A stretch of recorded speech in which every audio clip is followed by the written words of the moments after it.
Köszönöm szépen a kedves bemutató szavakat és az önök megtisztelő bizalmát, figyelmét, hogy eljöttek. Ahogy Széchenyi István fogalmazott, az életünkben két fontos dolog van. Az egyik a pénz, a másik az idő. A pénz nem olyan fontos. Azt ellophatják, elveszíthetjük, de vissza is szerezhetjük, és meg is sokszorozhatjuk. De az elvesztegetett időt senki nem adja vissza. És az ellopott időt, én remélem, hogy most egy óra múlva senki nem érzi úgy, hogy elloptam az idejét. Tehát a mai este egy vibráló személyiséget mutatnék be, aki a világ egyik legismertebb magyarjává vált, Afrika kutató, földrajzi felfedező utazó, autóversenyző, pilóta, vadász, múzeumi gyűjtő, aki a fekete földrész utolsó fehér foltjait töltötte ki tartalommal, a líbiai sivatag keleti vidékein. Almási László. Amikor az egyetemen tanultam Debrecenbe, Kádár professzor úr diákjaként hallottam róla részletesebben speciálkollégiumokon, és ez adta az ösztönzést, hogy foglalkozzak vele. A kép, amit látunk, az egy személyigazolvány, pontosabban egy repülési igazolványnak a felvétele, amikor elhatároztam, hogy a életútjából szeretnék minél többet megismerni, nem volt még egy arcképünk se róla. Amikor a Magyar Földrajzi Múzeum kiállítását készítettük Balázs Dénessel, nem találtunk arcképet se róla. Hadtörténeti Múzeum archívumában 600 000 fotó volt, de ott se volt kép, volt az első és a második világháborúban is szolgált. Borostjánkon született 1895-ben a Bernsteini vár, ez ma Burgenlandhoz tartozik, ezek között a falak között töltötte a gyermekkorát, és az első élményeket itt szívta magába, és az első emléktáblát is itt állították a tiszteletére német nyelven és arab nyelven. Pedig ő magyar volt, és az anyanyelve is magyar volt, de Magyarországon akkoriban nem lehetett ezt megtenni, súlyos megbélyegzettségnek számított. Abu Ramla, a homok atya, ahogy ott a beduinok nevezték. A kép bal oldalán látszik egy kisfiú, ez az első kép az 5 éves kisgyerekről, aki itt a kastélyban nevelkedik. Édesapja Almási György, Ázsia kutató, állattani és néprajzi gyűjtő, jeles utazó, a Magyar Földrajzi Társaság egyik kiemelkedő személyiség, és az édesanyja Pittoni Ilona, és a 3 gyerek hátul Almási Lacika. Hát itt nőtt fel a várban. Nagyon érdekes gyerekkora volt, és itt ismerkedett meg egy fiúval, egy kirgiz énekmondó fiúval, Turgán Bezdikjánnal, édesapja hozta őt el Kirgiziából, és tőle tanult meg oroszul. Tehát fiatalon már elsajátította ezt a nyelvet. A gimnáziumi időszakot Kőszegen töltötte, a ma Jurisics nevét viselő gimnáziumnak volt a diákja, az évkönyvekben megtaláljuk a nevét. Volt vele probléma a dohányzás miatt, mert szeretett dohányozni, de aztán Grazba vitték, az ottani gimnáziumban még nagyobb problémák voltak, mert drótszamával közlekedett, ilyen motorbiciklivel, késve érkezett az iskolába, és tévedésből elgázolta az iskolaigazgatót. Na most ezek után kicsapták a gimnáziumból, és akkor ment tovább Izmönbe, tehát ott kellett tanulni, hát a család megengedhette magának, hogy az ottani Izmön College diákja lehetett, és a Kaverwoodon lakott, sikerült még a hajdani lakóházát is azonosítani. Ezek nagyon tanulságos évek voltak, néhány dokumentum ebből, az autóvezetői engedély, ezt 1921-ben állították ki, és egy gyorshajtásért kiállított büntetési cédula.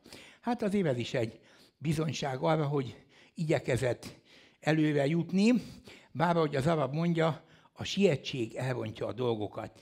Az angliai évek nagyon sokat jelentett számára, bekapcsolódott a cserkész mozgalomba, megismerte Lord Baden-Powellt, és a később 1933-ig körül a gödöllői világtalálkozót, a Jamborit szervezők egyik meghatározó személyisége volt. A gödöllői Jamborin részt vett Lord Baden-Powell, a híres BP, akit ő még diákkorából ismert Angliából. Az ő meghívásának kulcsszemélyisége volt, jobb oldalon látjuk Almásit, és Teleki Pált, a miniszterelnök főcserkész is.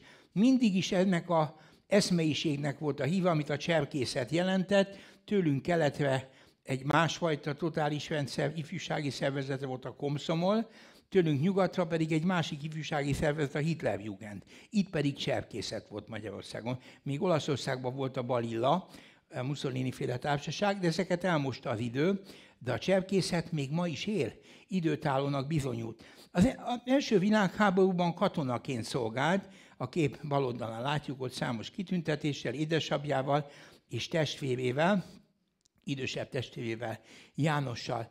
Borostyánkön éltek, de ő a katonai szolgálatot végig teljesítette repülőként és repülő megfigyelőként is.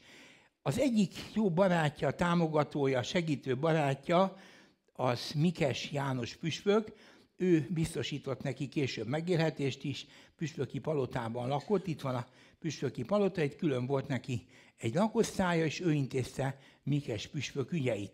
Részt vett a királypuccs idején, még nem tudván persze, hogy mi lesz a végkifejlet, 4. Károly visszatérési kísérletében. Itt látjuk középen őt, és jobb oldalon pedig 4. Károlyt. Ezért utána kegyvesztetté vált, mert úgy érezték, hogy ő is legitimista puccsista, nem volt az, de ő azt se tudta, hogy 4. Károly miért jön haza. Az később derült ki. Élete ezernyi szálon kötődik Egyiptomhoz és Kairóhoz. Amikor először eljött ide, 1926-27, ez még egy különleges, izgalmas, félgyarmati világ volt, az ő eredeti fotóalbumából egy kép, hogy milyen körülmények között éltek az utcán, akkor Egyiptom lakossága 7,5 millió fő volt, most már több mint 100 millió, hát mi pedig egy kicsit kevesebben vagyunk, de hát ezt az élet hagyta így. És egy kedves egyiptomi család, hát a boldogság titka a sok derék feleség. Ezt ők jól tudják, és valóban hölgyek gazdag gyermekáldással jutalmazzák meg a férjüket. Az Egyiptomi Földrajzi Társaság jelentette meg itt Kairóban a Almási líbiai sivatag felfedezéseiről és őskori sziklarajzaiból származó köteteket. Az első egyiptomi út olyan távlatokat csillantott fel előtt, amit más még nem is érzékelt. Steyer gépkocsival, Eszterházy tróndival járta végig a Nílus mellékét, a Dinder folyóig elment. Mik voltak a motívumai a útjainak? A sivatagi autózás, versenyzés, járműeladás, ezért kapta a jutalékokat, a szakmai kíváncsiság, amit ők homokbetegségnek is neveztek, ez is hozzájárult, hogy egész más képzettársítást adtak ehhez a földrajzi fogalomhoz, hogy a homok az micsoda. Hát sokat járt a sivatagba, és sokszor mondták azt neki, a homokvilág az fontosabb, mint a hölgyek, akkor biztos homokos. Hát nem így van, de jól hangzott, csak nem volt igaz. A felfedezői elhivatottság, teljesítményorientáció, a vadászszenvedély és az ókori perzsa hadsereg eltűnésének a megoldási vágya. Az oázis, Zabzura felfedezése, tudományos eredmények elérése, becsvágy, dicsőségvágy, és nem utolsó sorban történelmi földrajzi problémáknak a megoldása. Az útjai során sokszor cserkészruhát viselt. Szudánban látjuk itt Eszterházy tróndival, és támogatója Kemal Eddin egyiptomi herceg, sivatagi felfedező utazások, önzetlen és nagyvonalú támogatója. El kell mondanom, Magyarországon nem kapott semmilyen anyagi támogatást az útjaihoz. Itt a legkülönfélébb formájú sziklák a Szahara forró szelének, a Giblinek köszönhetik a formákat. Szólnom kell Kádár Lászlóról is, aki nekem egyetemen tanárom volt, és akihez én speciálkollégiumban jártam.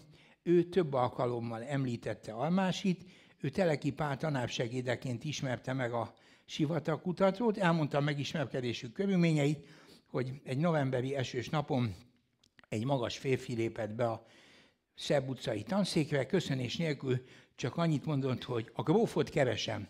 Mindenki megdöbbent, mert Teleki Pál volt a tanszékvezető, de őt senki nem grófnak szólította. Mindenki azt mondta, professzor úr vagy kegyelmes úr. Bement ez a magas férfi a professzor irodájába, és néhány perc múlva kinyílt az ajtó, Teleki Pál azt mondta, Kádár, jöjjön be. És elmondta, itt van Almási László, aki előtte megkereste a Honvéd Térképészeti Intézetnek a tisztjét, Ström Gábort, hogy sivatagi térképezésen magával hívja a Szaharába, és Ström Gábor pedig vállalkozott erre, de elképesztő napi díj igényekkel jött elő, amit Almási nem tudott előteremteni. Ezért ott hagyta. És jött a tanszékre, és Kádárt javasolta Teleki. Kádár nem azt kérdezte, hogy mennyi pénzt kapok. Ő azt kérdezte, mikor indulunk. Ez volt a különbség. Úgyhogy Strömpl itthon hagyta kielégítetlen napidíj igényeivel, Kádár pedig részt vett egy csodálatos expedíció munkájában. Cesare Fabri kapitány és magyar kutatók Kufra olasz katonai helyőrségben a Nílus völgyéből jutnak el ide. Cesare Fabri százados jelentéseit elolvastam, nagyon érdekes volt. Kádárról azt írja, fiatalember, nem beszél sokat, de nagyon sokat tud, és nagy karrier áll még előtte. Ezt írta a fiatal Kádárról, akkor mindössze 26 éves Kádár László, és almási alvóhelye homokba, hát ilyen szarvas viparák is hálótársként szegődhetnek az ember mellé, ami nem egy kellemes dolog, bár nagyon érdekes és izgalmas, de más. A sivatagi útjelző táblák, a hajdani Shell benzinkútból faragott benzin tartályból összeeszkebált alkalmatosságok, és a Gilfkebir. És ez lett az életének a fő motivuma, a Gilfkebir tájait bejárni, ezeket az ismeretlen, felfedezetlen tájakat megismerni, és valahogy engem is ez izgatott eljutni ide. És ez megadatott, sikerült. 1993-ban egy expedíciót sikerült szervezni. Gábris Gyula professzor úr, Ahmed Misztakávi, Antal Péter, fotoművész, Grumak, Dahes, helybéli kísérőnk és Szabó József. És elindultunk a sivatagba, végigjárni ezeket az utakat. Kádár Lászlónak 1978-ban volt egy mondása. Azt mondta, mi jutottunk el először Zabzurába, azóta ott nem járt magyar. És én elhatároztam, a következő magyar én leszek. De nem egyedül akarok menni, mert ezt meg kell osztani másokkal is.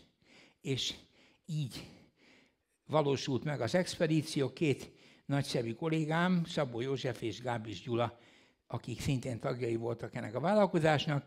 Nem volt könnyű, a kulcsember Misztakávú, aki az egészet vezette, szervezte, és Antal Péter, fotóművész, hát így tudtuk előteremteni a feltételeket, nem könnyen, akkor a hivatalban levő miniszterelnök fia volt Antal Péter, de hát ez nehezített is sok mindent, mert hát ezt államtitokként kezelték, nehogy megtudják, és itten tuszul ejtsenek minket, vagy más bajok legyenek. A mi útunk, a mi expedíciónk útvonala, a Gilfkebir megkerülése, Vádiszúra és Zabzura felkeresése, és az Uvajnát hegység Karkultál, hát oda nem jutottunk el, annak külön története van. 6 évvel később egy televíziós forgatócsoporttal ismét visszatértem ide, Frey Tamással és az RTL Klub forgatócsoportjával, és akkor az akabai átjáron mentünk tovább. Sivatagi kísérők a libiai sivatagban, és a Korsók hegye.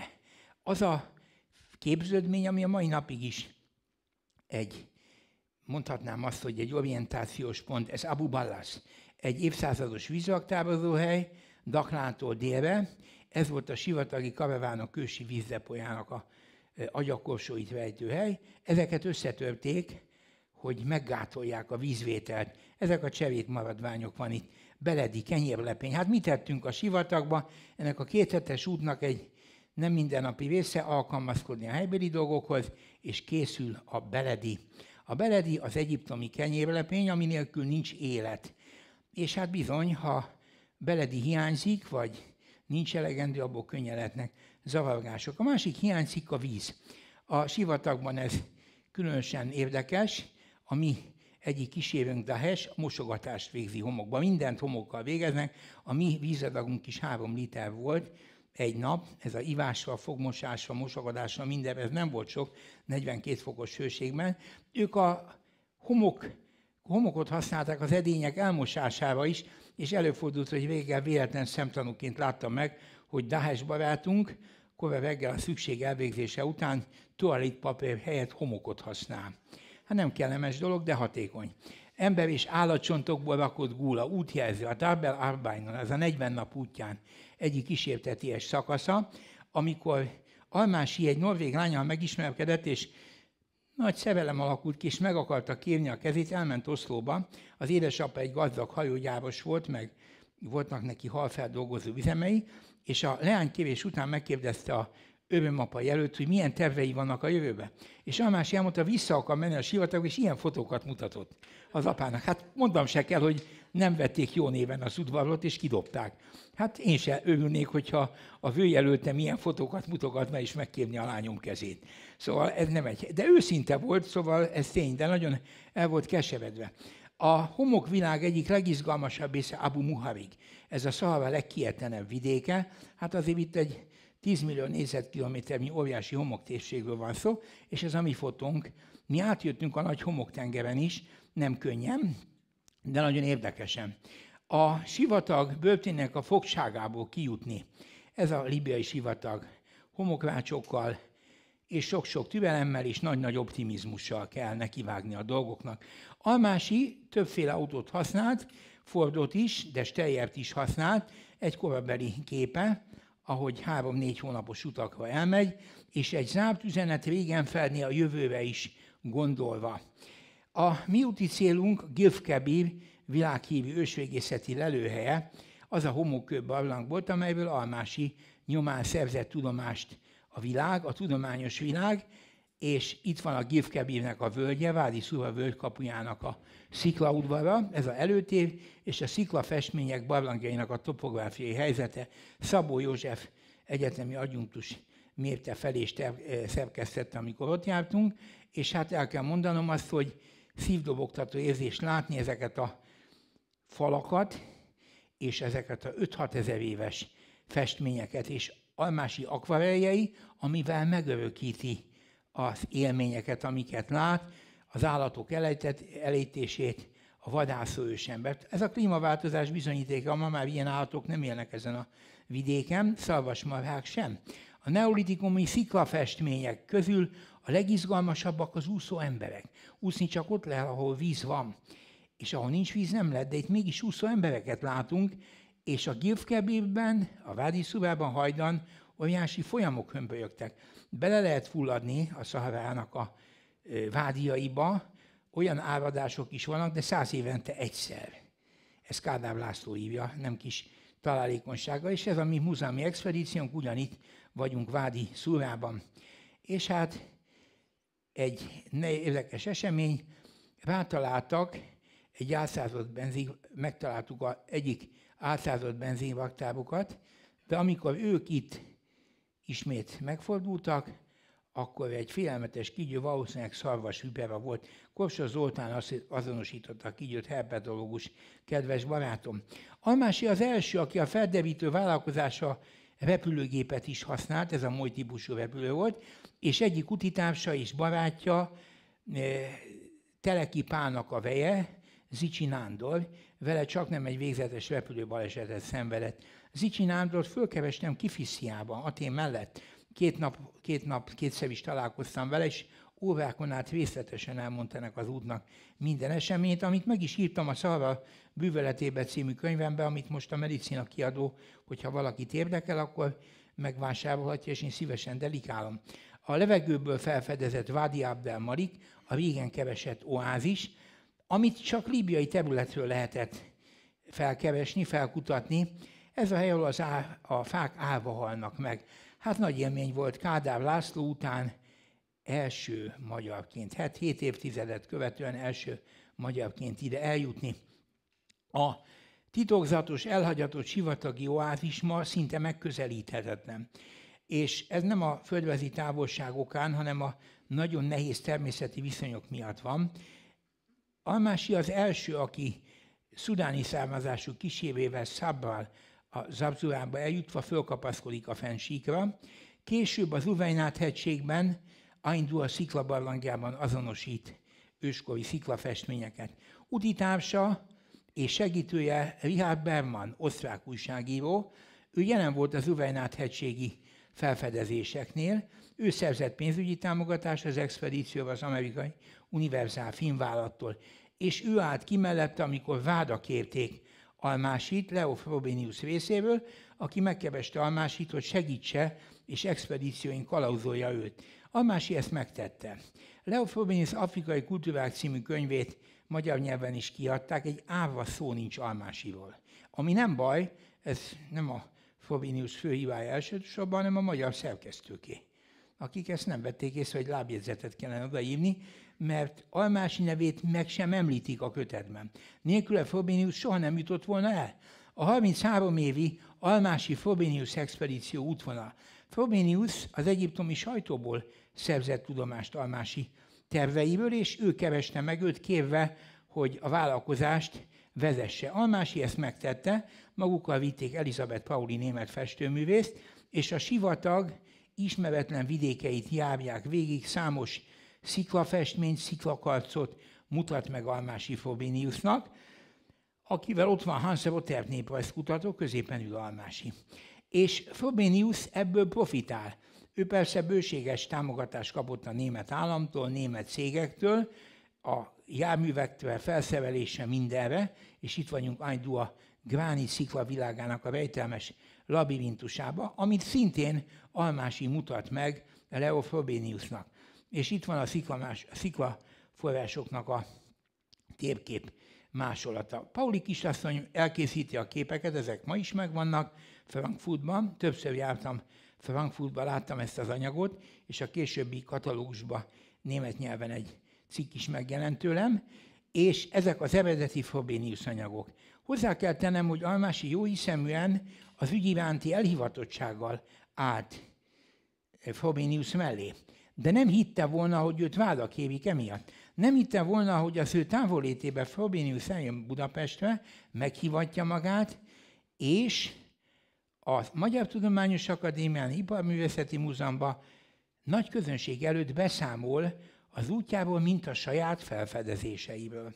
Először elmondja, hogy Almásival együtt jártak, következő előadásban Almási volt az úti társa, aztán Almási volt a technikai vezető, a végén már a szóba se kerül a neve, csak a legvégén megemlíti, és a sofőrt úgy hívták, hogy Almási. Hát nem mindegy. Csak egyet felejtett el, hogy ezeknek a utaknak volt egy másik tanúja, nem csak Frobenius, hanem Bergman, aki az akadémián ott ült a teremben, Kádár László is ott ült, ő is hallotta ezeket, és Kádár is mondta, meg volt mindenki döbbenve, hogy Budapesten sajátítja ki, és ünnepelteti magát az, aki egy magyar embertől orosz el a dicsőséget.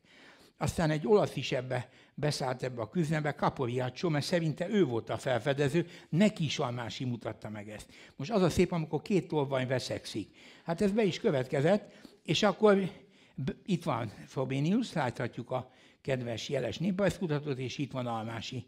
És akkor Bergman írt egy cikket erről, a cikk az úgy szólt, hogy Frobenius az nagy tudós, titkos tanácsos és kiváló felfedező, csak egy kicsit feledékeny. Elfelejti, hogy kinek köszönheti ezt a dicsőséget, Almásinak. És ne felejtsük el, hogy Amerikát, ezt ne felejtsük el, hogy Amerikát Kolumbusz fedezte fel, még akkor is Amerigo Vespucci a dicsőség. És itt vannak a képek, ezek a fotók megmaradtak, majdhogy nem véletlen, hiszen Frankfurtot súlyos bombatámadások érték, ezek a Frobenius archívumi anyagok. Én ezeket kutathattam, a német kollégák ezt lehetővé tették, és nagyon nagyvonalúan támogattak, mert ott volt bőven pénz, volt szándék, volt akarat, volt tudás, volt energia, és itt láthatjuk Almásit. Az egyik kísérője, Szelim, ezek is az eredeti anyagok. Frobenius megszégyenült. A Reggel című laptól megkeresték őt, lefordították a cikket, és kérték, hogy válaszoljon. Frobenius a Gellért szállóban lakott, és egy nagyon találó frappens választ adott.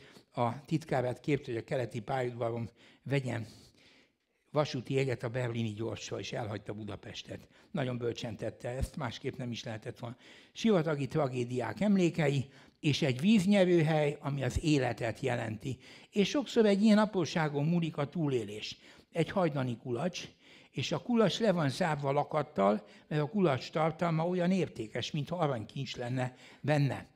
És az expedíció mindenese Almási, autószerelés, navigálás, területek bemutatása, minden napi 12 órát dolgozott a sikerért. Ez már az Almási archívumból való felvételek része, és ez Almásinak a térképe, ez Merga Oázisból van, ezt a londoni Brit Királyi Földrezi Társaság archívumában találtam meg. Almási angolok felé is számos közleményt tett, ezek a felfedezések, a sziklakarcok, sziklarajzok, és egy másik felvétel, a sivatagi expedíció nehéz körülményez. Hans Rothert gumit ragaszt, német néprajzprofesszor, de a gumiragasztás is benne van a programban, bár ebből nem kellett kolokválni az egyetemen. És itt vannak a tábori körülmények tárgyai, Almási és Frobenius. Nem sok kép van néhány, ami mind a ketten itt vannak. Na most a Frobenius előadás után Almási úgy gondolta, hogy a viszonyát a német tudóshoz kicsit rendezni kell. Ennek az a lényege, nem mondok hosszat Frobeniusra, távolságtartó nagyrabecsüléssel tekintek rá a jövőben. Minél nagyobb a távolság, annál erősebb a nagyrabecsülés. És ezzel be is fejezte Frobeniust. Nem is akart foglalkozni vele, az a baj, hogy néha mi nem vesszük észre ezeket, amit észre kellene venni. Almási tájolással irányt határoz, és ez a Wolfgang Goethe Egyetem, a Frobenius Intézet, ahol engem nagy szeretettel fogadtak, többször is jártam itt, kutattam itt, Burkhardt professzor és Richard Kuba. És nagyon őszintén elmondták, hogy ők pontosan tisztában vannak azzal, hogy itt kinek a dicsősége maradt homályban. És ők kértek fel, hogy a nagy katalógusba Almásival a saját belátásom szerint 4 oldal terjedelembe írjam meg azt, amit én fontosnak tartok, és közreadták. Megnézték a lektorok is, minden módosítás nélkül közreadták. Most a Frobenius expedíciókat a német állam és a német magáncégek a nagy gazdasági világválság idején is nagyvonalúan támogatták, és ezeket a pénzösszegeket a német gazdaság fellendülése után még kiegészítették. Almási magyar részről semmilyen állami támogatásban nem részesült. Megjegyezném, hogy Germanus Gyula úgy ment ki ugyanezekben az időkben, úgy ment ki Szaúd-Arábiába, hogy a mekkai zarándoklatra, hogy 6000 pengőt kapott. Az elég sok volt, mert 200 pengős városházi fizetések voltak, de Germanus Gyulát a Vallás és Közoktatási Minisztérium és a Városháza és az egyetem is ilyen támogatásba részesítette, és amikor Bengáliába ment, akkor megkapta a 3 évi professzori fizetését Teleki Pál támogatásával, jóváhagyásával előzetesen. Karin Han Hissing. Ő az, aki megmentette a Frobenius archívumot, amikor Frankfurtot bombázták. Ez a fiatal nő, akkor még kislány, hát fiatal lány, bombázásoknál élete kockáztatásával biztonságba helyezte a páratlan értékű irat és fényképanyagot, így maradt meg. Ő tudta, hogy ez milyen érték. Úgyhogy mellette bombák robbantak, égtek a házak, és 2-szer visszament bőröntbe, hátizsákba kihozta a képeket, így maradtak meg. Almási az, aki Vádi Halfa közelében találkozott a magyarábokkal, akiknek az őseit a törökök hurcolták el Magyarországon, és akkori török birodalomhoz tartozó Egyiptomba kerültek 16.-17. században. És a mai napig is tartják a származtatás tudatát. Amikor én feleségemmel Katikával kim voltam Asszuánba, az ottani Continental Hotelben laktunk, az akkor még nem omlott össze, egy évvel később omlott össze, úgyhogy még idejében mentünk, egy nagyon lerobbant hotel volt, és reggel azzal vártak a portán, hogy itt vannak a rokonaink. Hát nem tudtuk, kik a mi rokonaink. És megjelent 2 magyar fiatalember, nagy szeretettel, meghívtak kólára, megkínáltak cigarettával, és elmondták, hogy ők magyarábok. Hát akkor örülünk neki, szeretnek minket, az még jobb, ha ketten szeretnek, az dupla öröm, úgyhogy jobb, és aztán elmondták azt is, hogy hát azt kellene, hogy a unokaöcsnek szerezzünk magyar ösztöndíjat, és akkor még jobban fognak szeretni. De hát ezt nem tudtuk megígérni, ez felelőtlenség lett volna, tehát a szeretet hullám egy kicsit így lecsillapodott, de öröm volt, hogy milyen sokan számon tartják a magyar barátokat. Almási a repülésben is maradandó nyomokat hagyott, ez a repülőtéri belépője. Számos komoly vállalkozást hajtott végre már az első világháborúban is, mint megfigyelőtiszt.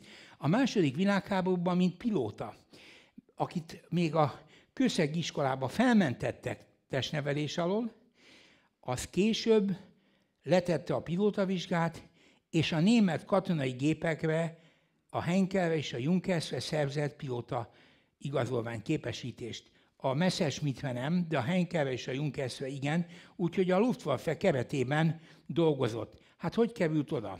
Átvezényelték. A német hadsereg személy szerint kérte ki a sivatagi tudása miatt, Kenesei Valdemár tábornokot keresték meg, leellenőrizték az ő személyét, és Kenesei Valdemár utasítására vezényelték át a német légierőt és a Afrika Korpshoz. Képzeljük el, ha most a kecskeméti légierő parancsnoka kap egy felkérést, hogy egy magyar pilótát az amerikai légierő szeretne alkalmazni, nyilván amerikai fizetésért, mert az is benne van, hát akkor hogy irigykednek rá? Ő a tudásának köszönhette, és így került Rommel tábornoknak a német sivatagi hadtestéhez. A sivatagi rókának lett így a hadtestében, mint katona.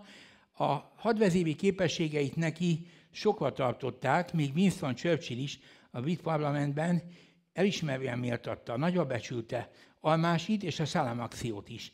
Ez a híres sivatagi akció volt, amit Rommel jóváhagyásával hajtottak végre. Almási nevét megtaláljuk az El Alameini Katonai Múzeumnak a kiállításán, angol és arab nyelvű tablókban.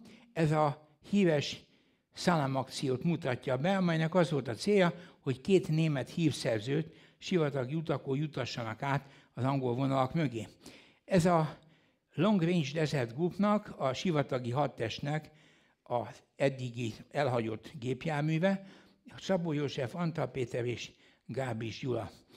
Almási a titkos sivatagi akció terveit a legnagyobb körültekintéssel tervezte meg, ezt jóváhagyták Líbiában és jóváhagyták Berlinben. Ez volt az afrikai hadszíntérnek az egyik legsikeresebb vállalkozása, a Szalám művelet. És ezt Almási tervezte, és ő hajtotta végre, Johann Epler. Eplert és a társát juttatták át a vonalak mögé. Eplert nem tudtam elérni, amikor én a könyvemet írtam, még élt, megvoltak a szálak, Párizsban is, Németországban is, de nem jutottam el hozzá, sajnos, ezt ma is sajnálom, ez az interjú alapinformációkat jelentett volna, ez pedig a mi utunk során készült vázlat a hajdani almási expedíció útvonaláról.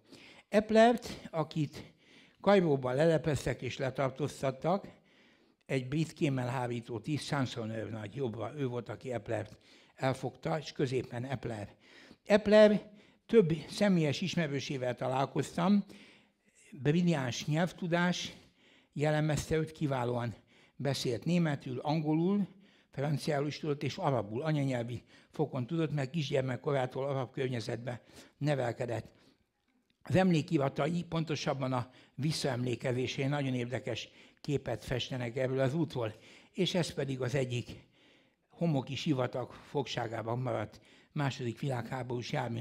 A sivatag bejárása, megismerése, a német hadsereg katonájaként ennek az akciónak a végrehajtása nagy felkészültséget, szakmai tudást, földrajzi ismereteket és jó tervezőképességet jelentett. A vízük elfogyott, és itt Vádi Szurába találták meg azt a sivatagi vízdepót, ami megmentette az életüket. Ford járművekkel haladtak, és rangjelzés nélküli keki színű egyenruhát viseltek. Ez Almási eredeti kép a sivatagi navigáció során, és az akabai átjárban, aminek egy része el van aknásítva ma is. Tehát itt körülbelül egy ilyen 500 méteres szakasz van, egy fél kilométeres szakasz van, csak egy sávon lehet átmenni, ez egy 6-8 méteres sáv, 10 méteres sáv, hát mi is átjutottunk ezen. Epler úti társai, akikkel pontosabban Almási, Epler és a többi német kollégája, az expedíció egyik tagja, az a német történelmi földrajzszakos és francia-német szakos tanár volt, aki 4 évvel ezelőtt halt meg. Őt is megtaláltam, de nem tudtam eljutni hozzá, mert Konstancába kimenni és egy hetet beszélgetni az akkori családi költségvetésben nem fért bele. Sok minden belefért, mert saját erőből kellett megvalósítani. Almási útja arab és angol nyelvű tábláknál, és a sivatagi homokpergésből kikövetkezhető útvonal. És a 2 nagy rivális, Bagnold és Almási. Bagnold az angol Long Range Desert Groupnak volt a vezetője, geológus, geográfus, kőolajkutató, Almási pedig a Rommel-féle Afrika hadtest tagja. Ők előtte ismerték egymást, jó emberi kapcsolatban voltak. Aztán a háború után úgy alakultak a dolgok, össze lehetett hasonlítani a teljesítményt, Bagnold nagyon magas karriert csinált, neki kellett volna elfogni Almásit, nem tudta, Almási elmenekült. Én megtaláltam azt a parancsot a Brit Imperial War Múzeumban, amiben leírták, ha Almásit elfogják, akkor személyazonosságát meggyőző módon kell bizonyítani, ott voltak a kérdések, hogy mivel kell kihallgatni, és utána a helyszínen agyon kell lőni. Na most, ha Bagnold ezt a parancsot megkapja, és ő fogja el, Almási vajon mit tesz? Hát nem tudjuk, háború volt, de nem fogta el. Na most Almási, aki jobb volt, ő itthon népbíróság elé került, Bagnoldot magas kitüntetéssel méltányolták. Hát ez is érdekes, a sorsok különbözősége. Ez pedig a Long Range Desert Clubnak a katonái tagjai.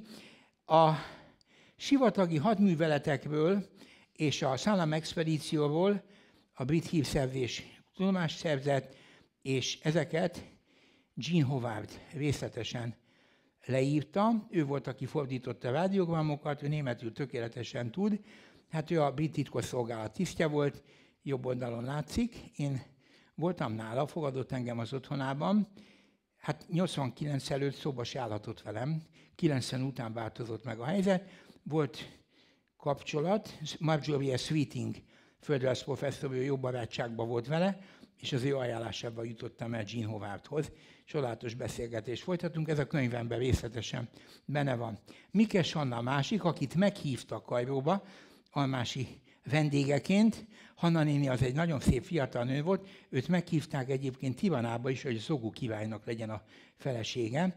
Hát úgy döntött, hogy nem. Ő inkább Teleki Gézához ment feleség, az se volt rossz parti akkoriban. És itt van a angoloknak a hadteste, Montgomeryék emberei, szintén itt a sivatagi hadműveletek során. El kell mondjam azt is, hogy sok-sok élmény volt ennek a kutatásnak a gyümölcse. Az egyik legszebb az volt, amikor a Zrínyi Miklós Katonai Akadémián pilóták meghívtak előadást tartani, és megjelent egy idős pilóta, Reketyés László, és átadta Almási Lászlótól Tripoliba kapott trópusi sisakját. Ő 43-ban egy expedíciót vitt ki, katonai megfigyelőket, és amikor megérkezett Tripoliba, fogadó bizottságból kilépett egy magas férfi, és magyarul köszöntötte őket. Ő volt Almási. És Reketyés, ő volt a pilóta, neki adott egy trópusi sisakot, mert ha napszúrás kap, akkor nehéz lesz visszavinni a gépet. És 2 hetet együtt voltak. Rengeteg történetet mesélt erről a Reketyés László. Rommel neve az utolsó időkben már egész másképp hangzik, mint annak előtte. Itt láthatjuk a síremlékét. Balogh Zoltán barátom révén jutottam el az ő hajdani lakóhelyébe, Fadri Jones, aki a másik oldalon volt, és Bagnold, angol geológus, aki szintén a másik oldalon állt. Rommel Almásit nagyra becsültem. Néhányszor találkoztak, nem voltak közvetlen munkatársak, de Almási könyvet írt a kint töltött időszakáról, Rommel seregénél Líbiában címmel, ez angolul is megjelent, a új kiadásnak az előszavát én írtam, és nagyon nagy visszhangja volt. De a második világháború után ez egy vádirat tárgyává vált, népbíróság elé állították Almásit, és az egyik vádpont az volt, hogy fasiszta irodalmat, propagandát végzett, ezt a könyvet írta Rommel seregénél Líbiában. És akkor megkérdezték a népügyész, szíveskedjen megmondani, a könyv hanyadik oldalán van ilyen propaganda. Azt mondta az ügyész, ő ezt nem tudja, a könyvet ő se olvasta. Hát ennyit a vádhatóságban. A népbírósági törvényben az volt benne, hogy azt kell felelősségbe vonni, aki ártott a magyar nép érdekeinek, és védett a magyar nép ellen. Most a líbiai sivatagban milyen érdekei voltak a magyar népnek? A népbírósági törvény se erről szól, hogy egy sivatagi akció vezetője népbíróság elé kerüljön. A feljelentéseket is megtaláltam, meg akarták szerezni a lakását, a könyv ügynöke jelentette fel, a másik feljelentője volt, hogy ne kelljen elszámolni Almási könyvének a jutalékával. Ez is egy szép nemes magyar gesztus. Germanus Gyulának köszönhette Almási, hogy megmenekült. Ő volt az, aki mentőtanúként állt ki Almási érdekében a budapesti népbíróságon, és Lukács Iván tanács előtt tett tanúvallomást. Merszer József volt a népügyész. Ő aztán elejtette a vádat, és így az eljárás megszüntették, Almásit szabadlábra helyezték. Az egyik rabtársa, akit itt látunk, balra Nika Gézát, jobbra pedig azt a fiatal kutatót, aki gépészmérnökként dolgozott vele. Nika Géza Malkó utcában hónapokat töltött Almásival. Őt Kanadában ismertem meg, egy előadásom után jött oda hozzám, és meghívott magát, és egy több órás beszélgetés után leírta az élményeket. Ez is a könyvemben benne van részletesen. Nika Géza hadbíró százados volt, nagyon jól ismerte Almásit, és azt a kort is. Ez az utolsó kép, ami itt Magyarországon készült, menekülnie kellett a szülőföldjéről, Grossman József névre kiállított hamis útlevéllel Kőszeg térségébe, Eberonnál lépte át a nyugati határt, örökre elhagyta a szülőföldjét, ahol üldöztetésben és méltatlan népbírósági büntető eljárásban volt része. A legfájóbb, ezt a családtól kaptam, ezt a fotót. És aztán úgy hozta az élet, hogy Londonban találkozhattam Valderánoval, aki Almásit kimenekítette Rómából Egyiptomba. Hát ez egy drámai, megrendítő találkozás volt. Elmondta, hogy történt, hogyan jelentkezett nála Rómába, és még utána mentek az akkori NKVD ügynökök, hogy elfogják, vagy lelőjék. Előtte kivásárolták, és úgy került ki. Itt van Valderano. Valderanot is véletlenül találtam meg a család segítségével, és itt vagyunk Londonban, 1998-ban, Rutland Gate-ben. Fél év múlva Valderano meghalt. Ugye az utolsó előtti pillanat volt. Valderano a legnagyobb elismeréssel méltatta Almásit, Rómában ő volt az angol rezidentúra vezetője. És azt mondta, Almási mindent tudott, azt is, amit az egyiptomiak nem. És ez az utolsó ismert fényképe, itt már gyógyíthatatlan beteg, megkínzottan amibás dizentériától szenvedve, de még bizakodva, egy tangóharmonikával, több hangszeren is játszott zongorán is, fuvolán is, de hát a tangóharmonikát szerette a legjobban. Mi fontosnak éreztük az életműve bemutatását, már a rendszerváltás előtt. A teljesítményei az utókornak a mérlegén, ezek a földrajzi felfedezések, amiket ő itt végigcsinált, végigvitt, a Libiai sivatagban az expedíciók Merga, Arkenu, Kufra, Girfkebi és az Uvejnát-hegység térségében. Ősrégészeti és művészettörténeti felfedezések, sziklarajzok, vésetek, sziklafestmények a neolitikumból, Ain Dua, Wadi Sura és Karkur Tál térségéből. Ő oldotta meg az Abzura rejtét. Ez a Wadi Abdel Malik, a völgy, ennek a felfedezése fűződik a nevéhez, amiről már az arabok ősi alkimista könyve, a Kitab al-Kanuz is írt, de amelyet soha senki nem látott. Mindenki azt hitte, olyan, mint az Eldorado. Minden jobban keresik, annál elérhetetlenebb. Penderes skót repülő alezredessel hajtották végre ezt a repülést, az első fotókat ők készítették. A második világháborúban végrehajtott szállámakció, ez a második világháború történetének egyik legsikeresebb vállalkozása, a West Pointi Amerikai Katonai Akadémián tanítják, mint sikeres sivatagi felderítő műveletet. Tudományos publikációs tevékenység, Magyar Földrajzi Társaság könyvtárában is 3 könyve jelent meg, a Levegőben homokon, az Ismeretlen Szahara és Autóval Szudánban. Kiemelkedő gépjárművezetési eredmények, főleg sivatagi terepen, kimagasló pilótatevékenység, számos gépen, muzeális értékű gyűjtemények, Szavária Múzeumot is értékes trófeákkal gazdagította, és írói népszerűség, ismeretterjesztő útleírások. Ezek mind ide tartoznak. Egyik vadásztársa és jó barátja volt Széchenyi Zsigmond. Hengergő homok című könyvében írt róla. Széchenyi Zsigmond felesége tavaly halt meg, Mangi néni, ő is ismerte Almásit, nagyon tanulságos beszélgetéseket folytattunk a Logodi utcában levő otthonában. És elmondta azt is, hogy amikor a Hengergő homok megjelent a háború után, 60-as években, nem volt szabad Almási nevét kiírni, csak A.L. 100 színben volt a szerkesztő, nem merte. Azt mondta, akkor lehet, hogy nem jelenik meg a könyv. Mert Almási a népbíróság előtt állt, az igaz, hogy ott állt, de nem ítélték el. A Földrajzi Múzeumi Tanulmányok Tudománytörténeti Konferencián Török Zsoltnak kitűnő cikkét adtuk közre, és az életmű legjelentősebb teljesítményei a Magyar Földrajzi Társaság kiadásában megjelent könyvei, a sivatagi felfedező utazásai. Csolnoky Jenő és Teleki Pál egyaránt nagyra becsülte a munkásságát, számos levél is tanúskodik erről, azután hosszú ideig hallgatás volt.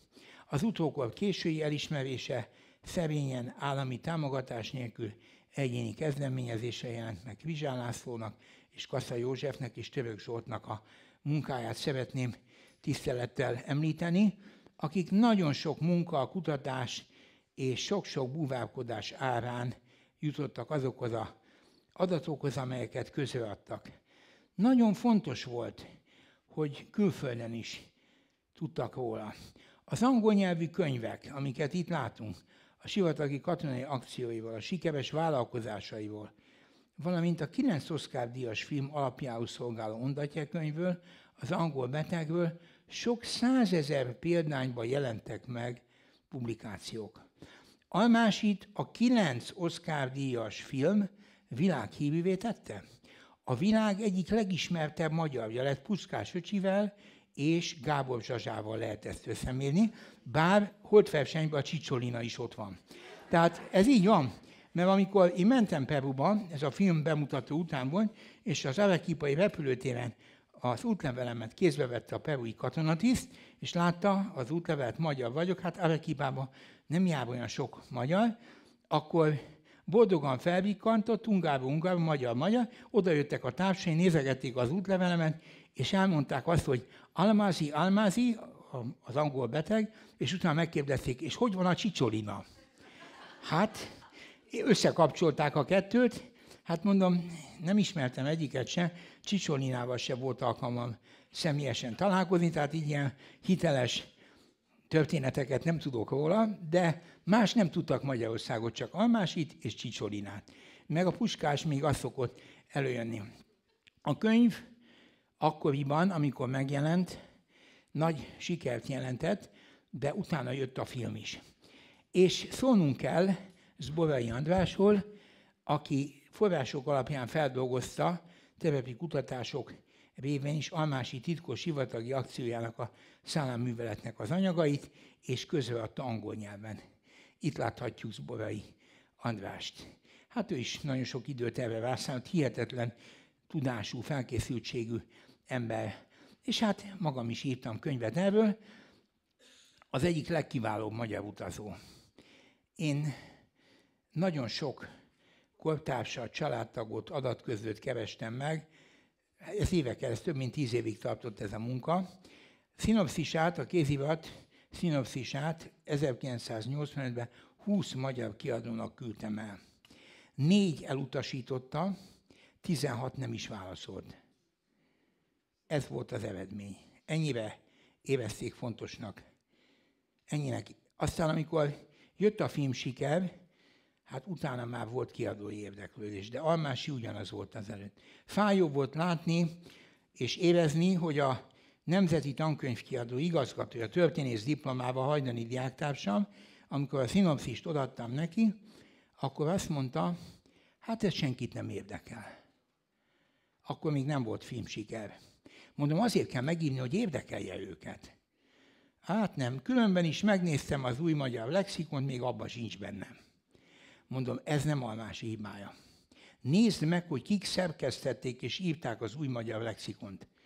Az a magyarázat, mert sokkal fontosabb szócikkek vannak benne, ilyenek, mint Konyev-Marshall.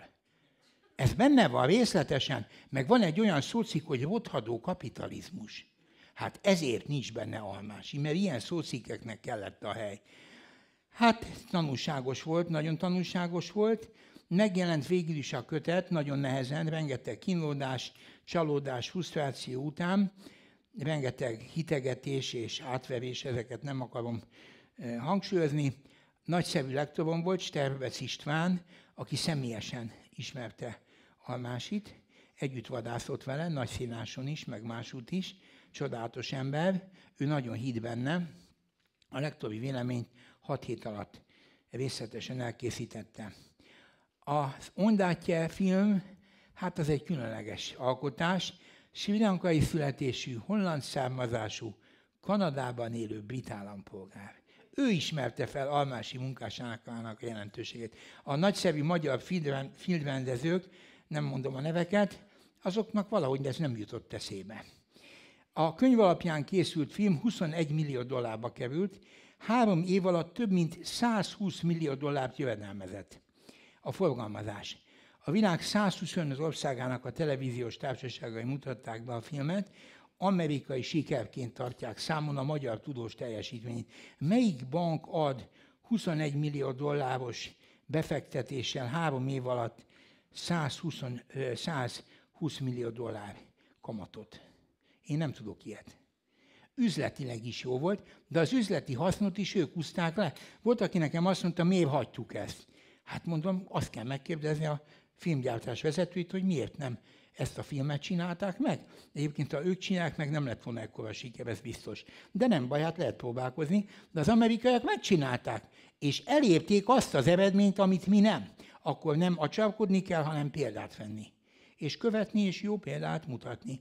És itt van Almási munkája, hát ez nem akármi.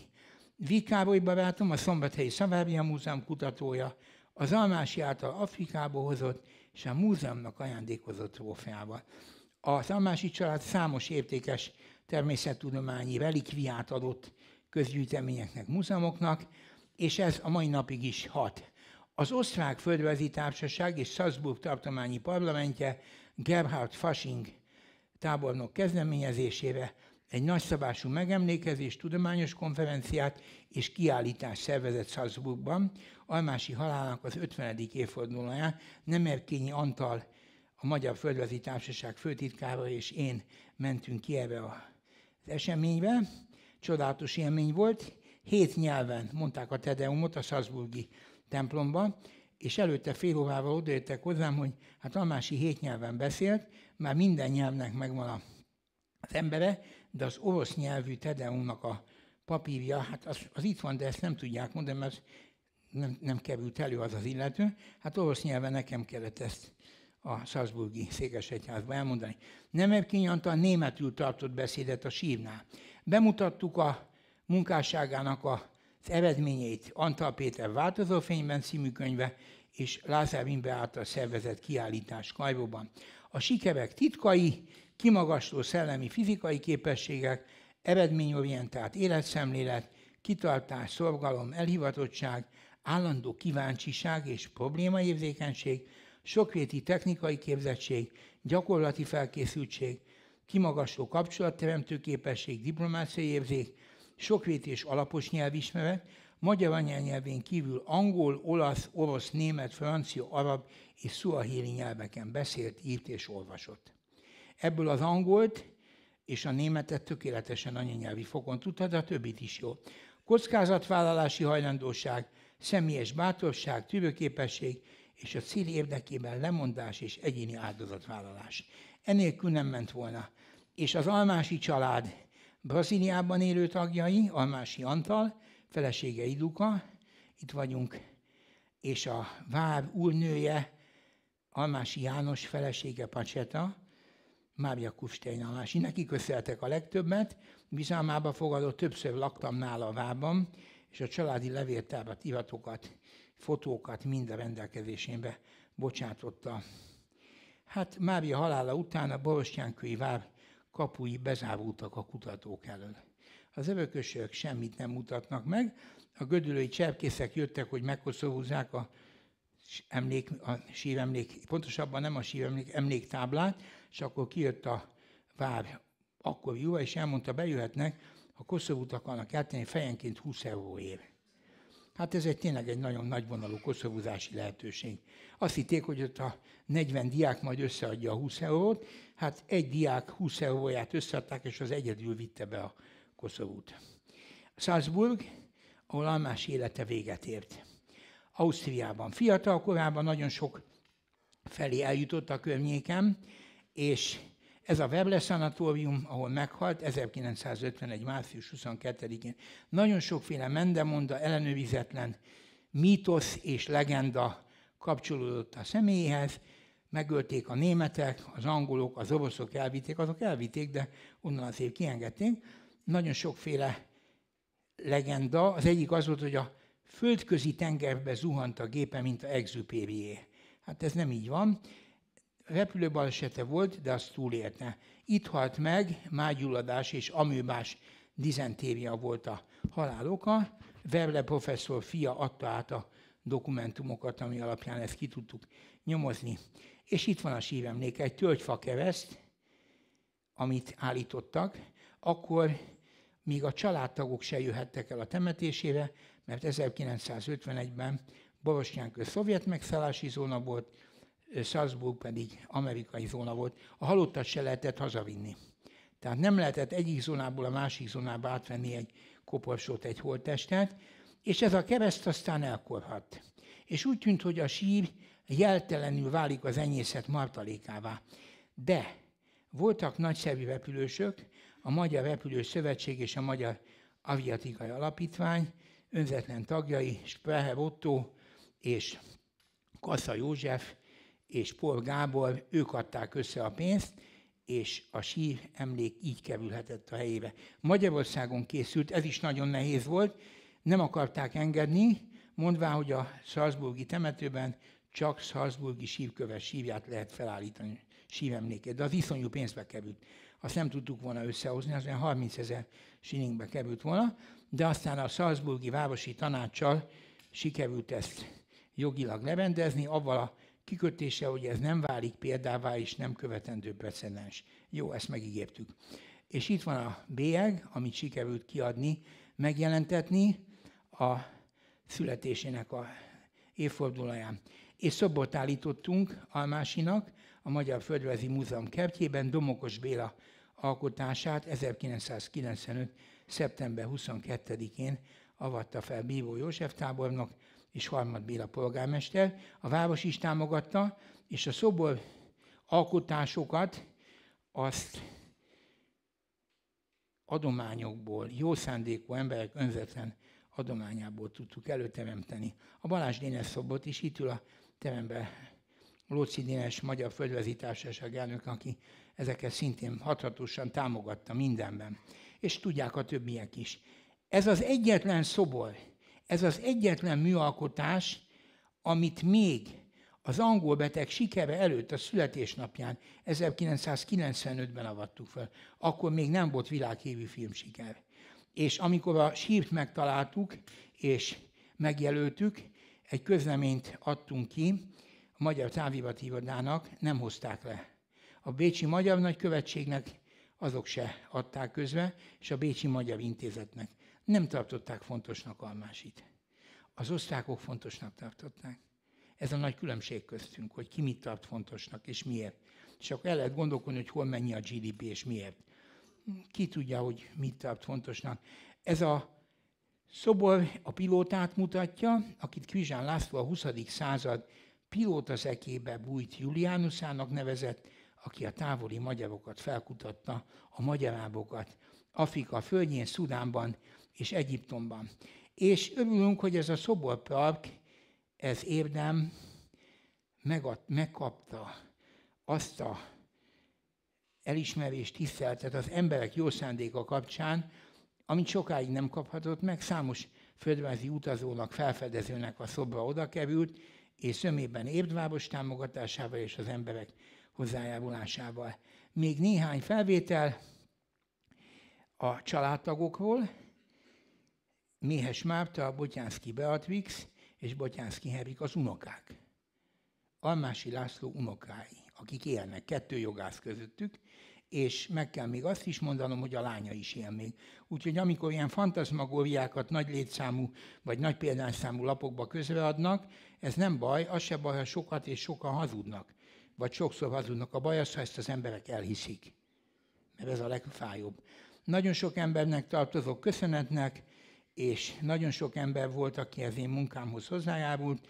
Ez több mint 150 ember. A legfontosabbakat itt említem meg, akik végig mellettem álltak, és ezt a sok-sok erőfeszítést hozzájárulásukkal segítették. Én úgy gondolom, hogy Almási méltó arra a megbecsülésre, amit a Magyar Földrajzi Társaság tagjaként és jelés személyiségenként tett, és a nyilvánosság előtt is ezt azért hangsúlyoznunk kell, hogy ez irányú munkásságának a gyümölcsei a mai napig is értéket adnak. Amikor megírtam a könyvemet, a Szalva bűvöletében címmel, nagyon sok levelet kaptam. Nagyon sok észrevételt, és jelentkeztek olyan emberek, akikről azt se tudtam, hogy léteznek. Ezeket a találkozásokat lebonyolítani, megszervezni nem volt könnyű, de nagyon sok élménnyel megajándékoztak, történetekkel, és néha borzongató drámákkal is. Ami mindegy emberhez kötődik, egy olyan emberhez, aki a magyar művelődés történetnek, de az egyetemes tudománynak is egy kimagasló személyisége volt. A könyvem megjelent volna németül is. 2 kiadó jelentkezett. Az egyik kiadó azt kérte, hogy kiadják, a szöveget ismerték, csak a Frobeniusról szóló fejezetet hagyjam ki. Mondom, azt nem hagyom ki, mert az megtörtént dolog. De hát rájuk ez nem előnyös, az igaz, ezért előfordul. A másik kiadó, az egy stuttgarti kiadó volt, ők azt mondták, hogy megjelentetik, szerződést is kötnek, csak úgy gondolják, hogy adaptálni kell a német olvasóknak. Mondom, jó, hát adaptálják. Nem, az csak úgy lehet, ha egy stuttgarti professzort beveszünk társszerzőnek. Kettőnk neve alatt jelenik meg. Mondom, ennek sincs akadálya. Én 500 kéziratoldalt tettem le, akkor a társszerzőtől is kérek 500 kéziratoldalt. És akkor összeaplikáljuk, és lehet adaptálni. Hát egyetlen oldal sincs. Hát akkor nincs mit összeaplikálni. Akkor ne jelenjen meg németül. Akit érdekel, megtanul magyarul, vagy ne érdekelje. Ilyen áron nem kell, hogy megjelenjen. És lemondtam a megjelenés gyönyörűségéről, honoráriumáról és mindenről. Angol nyelven is megjelent volna, egy amerikai kiadó adta volna ki, de hát a magyar kiadás az 1,5 évet késett, és ott ez lekerült a napirendről, de hát ezért megint nem az amerikaiakat kell hibáztatni. És nagyon örülök, hogy Kádár professzor úr tanítványaként megnyílt előttem ez az ajtó, végigmehettem ezen az úton, és azokat a célokat sikerült elérni, amit nagyon fontosnak érzett az ember, és ez a legszebb, ha olyan dolgokat valósíthat meg, mint Almási. Almási olyan dolgokat valósított meg, olyan célokat ért el, amely mások számára lehetetlennek bizonyult. És ez az ő igazi nagysága. Köszönöm a figyelmet, köszönöm a türelmet.